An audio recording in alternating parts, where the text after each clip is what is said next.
Če sedaj zaključim, brez kakršne koli ocene, ali je bilo to delo naše v tem mandatu uspešno ali neuspešno, to prepuščamo predvsem uporabnikom naših storitev.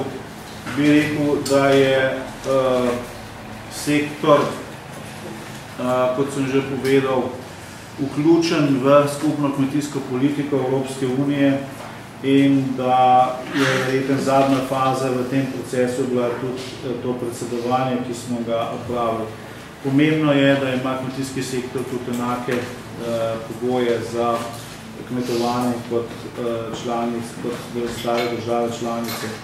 Sprejeti so ključni strateški dokumenti za naslednje obdobje, uvedeni so relativno visoki in strogi standardi glede varne in kakovostne hrane.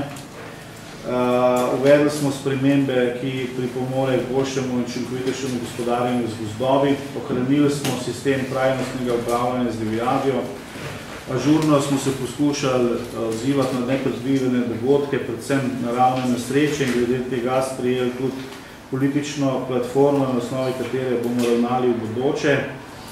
In kot sem že povedal na koncu, začeli smo korake, s katerimi bomo poskušali kmetijstvo pripraviti pa na ključni izziv v bodoče, v bodočem mandatu, to pa je nedvomno konkurenčna sposobnost kmetijstva v globalnem trgu oziroma Evropski uniji.